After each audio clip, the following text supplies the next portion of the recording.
వైఎస్ఆర్సీపీ అధినేత రేపు 9వ తారీఖు విశాఖ పర్యటనలో భాగంగా అయితే పోలీసుల నుంచి పర్మిషన్ రావట్లేదని చెప్పి పోలీసులు ఎస్పీ ఒక నుంచి చెప్తుంటే ఎట్టి పరిస్థితుల్లోనైనా పర్యటన జరుగుతుందని చెప్పి వైఎస్ఆర్సీపీ శ్రేణులు అయితే తెలియజేస్తున్నారు.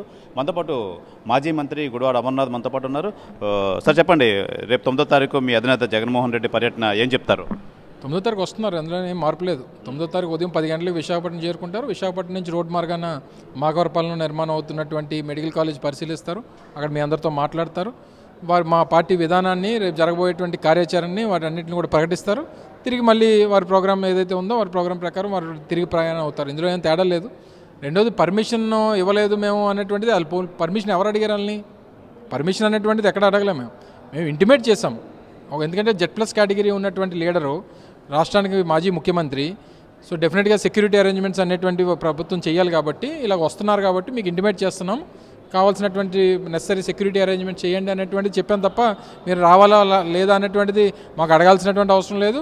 వాళ్ళు రావాలా వద్దా చెప్పాల్సినటువంటి అవసరం వాళ్ళకి లేదు. కానీ వారు ఏదైతే ప్రభుత్వం తాలూకా ఒత్తిడి తలొగ్గి మేము పర్మిషన్ రోడ్డు మార్గాన్ని అయితే ఇవ్వను, హెలికాప్టర్లో అయితే వస్తే ఇస్తాం, ఫ్లైట్లో వస్తే ఇస్తాం అనేటువంటిది వాళ్ళు ఏదో పరిశీలిస్తామన్నటువంటి మాట్లాడారు. సో వీటన్నిటిని కూడా చూసిన తర్వాత ఏదైతే 9వ తారీఖు పర్యటన ఏదైతే ఉందో దాన్ని యథావిధిగా కొనసాగుతుంది.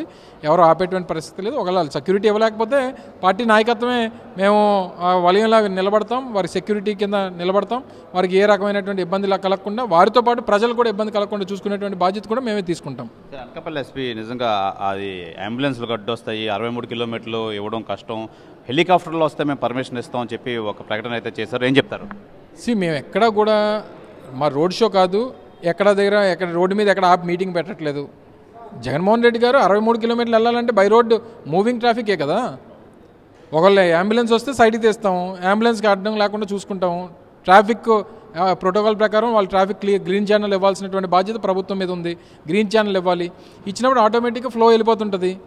సో సహజంగా వచ్చినప్పుడు కార్యకర్తలు రోడ్డు మీదకి వచ్చో లేకపోతే ప్రజలు రోడ్డు మీదకి వచ్చి అపవాదం చేయడం అనేటువంటి సహజంగా జరుగుతుంటుంది. సో ఎక్కడైనా ఆపి ఎవరితోనో మాట్లాడి 1 గంట అరగంట స్టాప్ చేసామనుకోండి, అది వైలేషన్ కింద వస్తుంది. కానీ అలా ఆపమని చెప్తున్నాం కదా. డైరెక్ట్గా వెళ్తాం, అక్కడ పరిశీలిస్తాం, మాట్లాడతాం, వచ్చేస్తాం. ఇది ప్రోగ్రామ్. దీనికి ఎందుకు ఇంత పెద్ద రాద్ధాంతం చేస్తున్నారని నాకైతే అర్థం కావట్లేదు.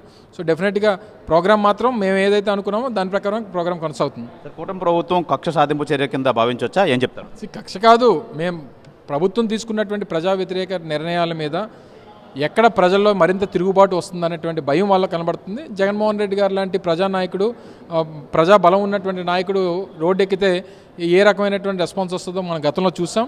వీటన్నిటికీ భయపడి చేస్తున్నటువంటి కార్యక్రమాలే తప్ప ఏదో కక్ష సాధింపు కింద నేనైతే అనుకోవట్లేదు. కానీ వారిలో ఎక్కడ ప్రజల్లో తిరుగుబాటు వస్తుందనేటువంటి భయం అయితే ప్రభుత్వంలో కనబడతా ఉంది. ఇప్పుడు మాకవరపాలెం మెడికల్ కాలేజ్ ఉద్దేశించి ఏం మాట్లాడబోతున్నారు అధినాయుడు? మెడికల్ కాలేజీలో మాదొక విధానం, 17 మెడికల్ కాలేజ్ రావాలి, పేదవాడికి వైద్య విద్యని అందుబాటులో తీసుకురావాలి, వైద్యాన్ని పేదవాడికి అందుబాటులో తీసుకురావాలి. వెనుకబడినటువంటి ప్రాంతాల్లో ఈ వైద్య కళాశాలలు వస్తే, అక్కడ సూపర్ స్పెషాలిటీ హాస్పిటల్స్ వస్తే వైద్యం మరింత చేరువవుతుంది అనేటువంటిది మా విధానం. ఆ రోజు 5-7 కాలేజీలు పూర్తి చేసాం, 5 రన్నింగ్లోకి వచ్చినాయి, 2 ప్రారంభానికి సిద్ధమైనాయి, మరో 10 కాలేజీలు అంత ప్రాసెస్ ఉంది. మా టార్గెట్ 2026 వరకు చేయాలనేటువంటిది ఆ రోజు మా ప్రభుత్వ విధానం. 2024లో ప్రభుత్వాన్ని కోల్పోయాం. వచ్చినటువంటి ప్రభుత్వం చేస్తుంది, మంచి కార్యక్రమం అని చెప్పని అనుకున్నాం. వారికి ప్రైవేట్ పరం చేయాలనేటువంటి ఒక నీచమైనటువంటి ఆలోచన వచ్చింది. పేదవాడికి ఉచిత వైద్యం అందించేటువంటి అభిప్రాయం వారికి లేదు. సో వీటన్నిటి మధ్యలో ప్రజల్లో పెద్ద ఎత్తున దీని మీద చర్చ జరుగుతూ ఉంది. ఇది ఏమో కేవలం రాష్ట్ర సమస్య కాదు, దేశవ్యాప్తంగా చర్చ జరుగుతూ ఉంది. అరే, ఇంత గొప్ప ఆలోచన చేసినటువంటి ఒక విధానాన్ని ఈరోజు ప్రభుత్వం ఈ రకంగా నీరుగార్చేస్తుంది అనేటువంటి అభిప్రాయం దేశవ్యాప్తంగా ప్రజల్లో ఉంది. సో డెఫినెట్గా దీన్ని ఒక కార్యాచరణగా ముందుకు తీసుకెళ్తాం. పెద్ద ఎత్తున పోరాటాన్ని కూడా ఇప్పటికే జగన్మోహన్ రెడ్డి గారు ఈరోజు ఉదయం ప్రకటించారు. ఆ కార్యాచరణతో ముందుకెళ్తాం. అంటే ఈ కూటమి ప్రభుత్వం అయితే ప్రధానంగా లాస్ట్ కడప సంబంధించి అన్నీ రెడీ చేసుకున్నారు, కానీ మిగతా వాటిలో దృష్టి సారించలేదు. పులివెందులు రెడీ అయింది, సీట్లు కావాలని చెప్పి అడగాలి కదా. సీట్ల అప్రూవల్కి అన్ని అప్రూవల్స్ వచ్చిన తర్వాత మాకు సీట్లు అవసరం లేదని చెప్పి రాశాడు ముఖ్యమంత్రి.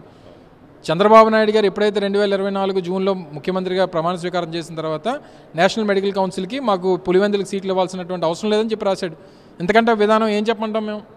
సో ఇది ప్రజలకి, ప్రజల తాలూకా ఆకాంక్షలకి, పేదవాడి తాలూకా వైద్య విద్యకి చేరువవుదాం అనుకున్నటువంటి పేదవాడికి వారు చేతికి నోటి దగ్గర ముద్దలాగేసుకున్నటువంటి కార్యక్రమం చేస్తూ ఉన్నారు. వీటన్నిటికీ రేపు ప్రజలు సమాధానం చెప్పేటువంటి రోజు కూడా వస్తుంది. ఇది ప్రధానంగా మాజీ మంత్రి గుడివాడ అమర్నాథ్ అయితే చెప్తున్నారు. ఎట్టి పరిస్థితుల్లోని రేపు 9వ తారీఖు మా అధినేత జగన్మోహన్ రెడ్డి అయితే మటుకి మాకవరపాలెం మెడికల్ కాలేజ్ని సందర్శిస్తారు. సందర్శించిన అనంతరం అక్కడ మీడియాతో మాట్లాడతారు. ఇందులో ఎటువంటి మార్పులు లేవు, కంపల్సరీగా వెళ్ళి చేస్తాం, కంపల్సరీగా మేము తలపెట్టిన 17 వైద్య కళాశాలలో కూడా పూర్తి చేసే సమయంలో ప్రభుత్వం మారింది. అప్పటి నుంచి దాన్ని మరుగున పెట్టారు. అన్నీ వాళ్ళే చేసి మా అధినేత జగన్మోహన్ రెడ్డి మీద నెపం మోపడం ఎంతవరకు కరెక్ట్ అని చెప్తున్నారు. ఎట్టి పరిస్థితుల్లోనూ రేపు 9వ తారీఖు మాకవరపాలెం మెడికల్ కాలేజ్ని సందర్శించే తీరుతారు మా అధినాయకుడు. ఇందులో ఎటువంటి మార్పు లేదు అని చెప్పి ఘంటాపథంగా చెప్తున్నారు మాజీ మంత్రి గుడివాడ అమర్నాథ్. కెమెరామెన్ కృష్ణతో శివరామకృష్ణ, RTV, విశాఖపట్నం నుంచి. తెలుగులో న్యూస్ కి ఫాస్టెస్ట్ యాప్ ఇప్పుడు టోటల్లీ న్యూ అవతార్లో జస్ట్ 5 సెకండ్స్ లో కంప్లీట్ న్యూస్. సోషల్ మీడియాలో ట్రెండ్స్ కి one stop solution. Live TV app voice search option తో ఇప్పుడే డౌన్లోడ్ చేయండి లేదా అప్డేట్ అయిపోండి. యాప్ లింక్ డిస్క్రిప్షన్ లో ఉంది.